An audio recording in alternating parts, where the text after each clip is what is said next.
What's up, you guys, and welcome back to my channel. So in today's video I am going to be talking about how you can side hustle in college, and what I mean by that is how you can make money and get little bits of work here and there without having to carry an actual job, because who likes having an actual job in college? Now, I personally did not get an actual job in college until my sophomore year. So what I did was my freshman year, I did not work at all. I just did these little side hustle jobs. And then summer going into my sophomore year, I ended up getting a job at a restaurant, but I made sure that the restaurant was really understanding with all my school stuff and that I would be able to have a good amount of time off during the school year. And they were cool with that, so that's why I worked there. But overall, I would suggest side hustling in college rather than having an actual job, because when you side hustle, you're able to basically kind of make your own schedule and collect money from a bunch of different ways instead of having an actual schedule. Because let's be real, in college nobody wants to work weekends, obviously no one wants to work holidays, and it's just really nice being able to make your own schedules. So that is what I'm going to be talking about in this video. If you're new to my channel, I would love if you would hit that subscribe button. I upload new videos frequently just about college and life and all that stuff.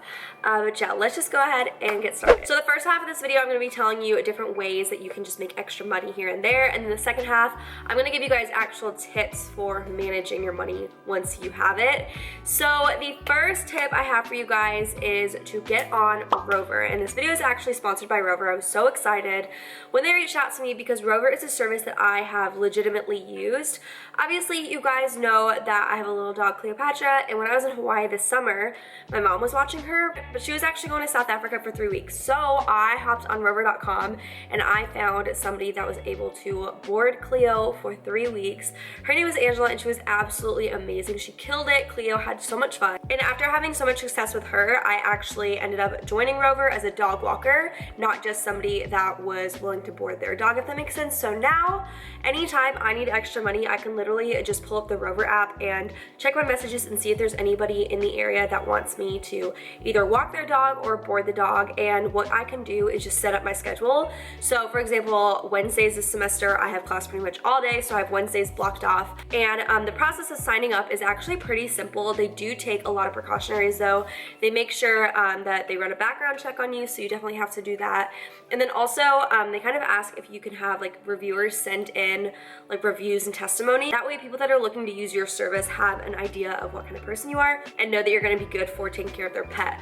But yeah, you can earn so much money on ROVER, you guys. If you walk a couple of dogs throughout the day just for a few hours, you can literally make the same amount of money you would make at a shift at some old restaurant or retail job. I'm gonna leave the link in the description that you can use to actually sign up to be a sitter. It's really simple. Once you're all signed up, you can use their app to access any information you need. But yeah, guys, check out ROVER if you want a really easy side hustle. And my favorite part about this is pretty much zero human interaction is required. I know my most annoying part about going to work was having to interact with a bunch of people when I was stressed, you know what I mean? And I feel like animals always make you feel better. So if you guys love pets, totally check out ROVER. The next tip I have for you guys, I know this sounds really typical, but I want to stress it, is to find a babysitting or nanny plug. So my sophomore year, I did a little bit of nannying, and that little bit of nannying turned into house sitting when they were out of town. I got so many nice holiday bonuses when I was working with them, and overall they just always were wondering if I wanted to babysit for them here and there, and if I couldn't, it was okay, but a lot of time I could really have used the money. So what's also nice about babysitting is all that cash is paid under the table, and you literally get it as soon as you babysit for them, so there's no waiting around for a paycheck. And then just from past experiences, a lot of time when you babysit for a family, they will have friends that need a babysitter, and then they'll tell their friends about you, and then all of a sudden you have all this offered work right in front of you and you didn't even have to seek it out. The next way that you can make really quick cash in college is by selling your stuff left and right.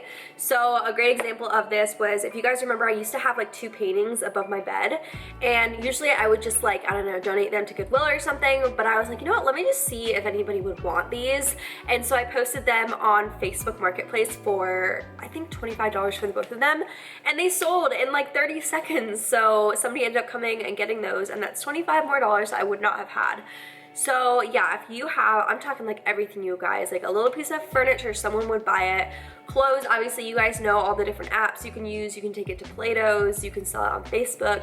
So many different ways to sell stuff these days. You can sell textbooks, literally anything. And then kind of going along with that, instead of buying new, try your best to buy secondhand as much as you can, because you will save so much money. So if you need like a specific piece of furniture from IKEA, go on Facebook Marketplace and see if anybody is selling that, because chances are somebody is. I'm a rising senior right now in college, and I still to this day have never bought a brand new textbook, and you know what, I passed all my classes just fine. So you really don't need to buy things brand new, because a lot of time things are literally the same if you just buy them used. All right, so the next way that you can side hustle in college is by using your skills and basically selling them. So for example, if you just got a really nice camera or something and you've only been using it for like, you know, self-taught photography, see if there's people out there that would pay like a little bit of money for a photo shoot. If you go on like really professional photographers websites, they will charge like $250 for a photo shoot, which I understand they have to make a living,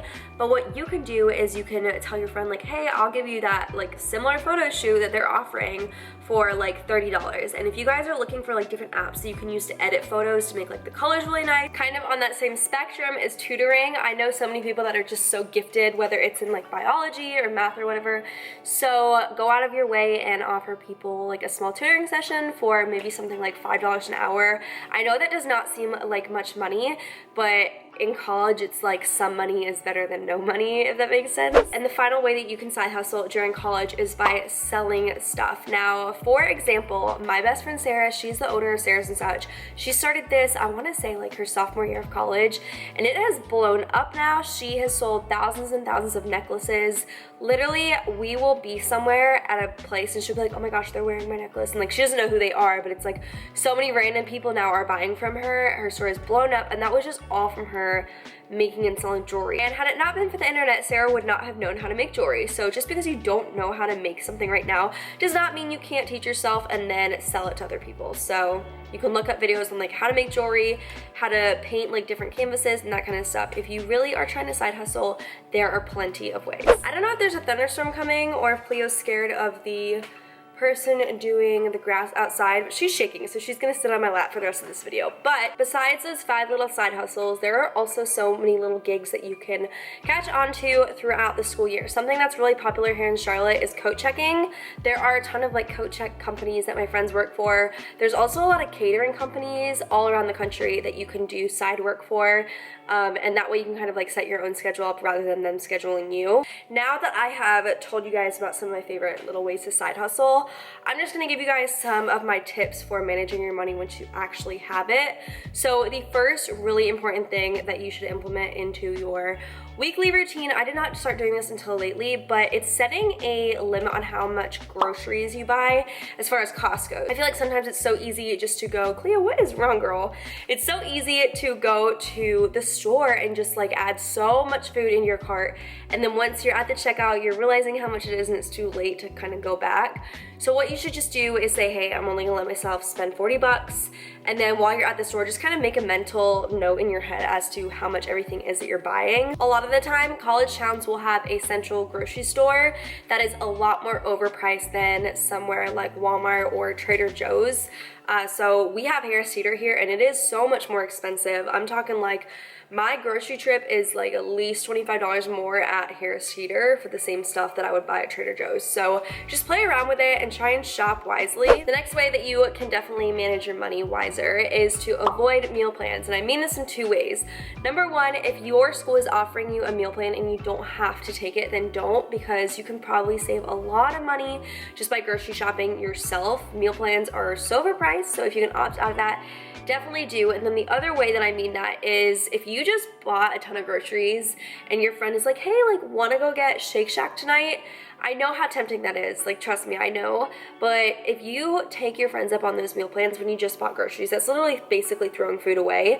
So I know it can be hard to like put your foot down and say no. And if you do want to join them, just eat beforehand and get something really small, like a cookie or something while you're with them, so you have something to munch on, obviously, but you're not spending the full amount of money as you would on a whole meal. And then the final way that you can manage your money better in college is by giving yourself a limit on how much you can spend on the weekends.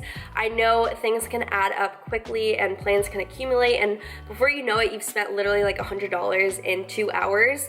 I know how that can be. Tell yourself, I'm gonna let myself spend no more than 100, so that way you're less likely to impulsively spend. Alright you guys, so that basically sums it up for this video. I hope it taught you something. As I mentioned, not working in college is totally doable.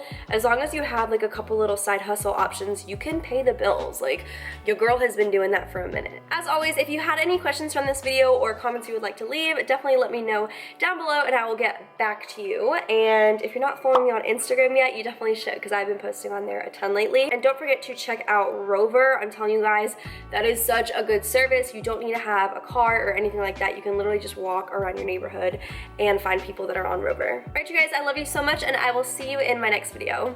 Bye guys!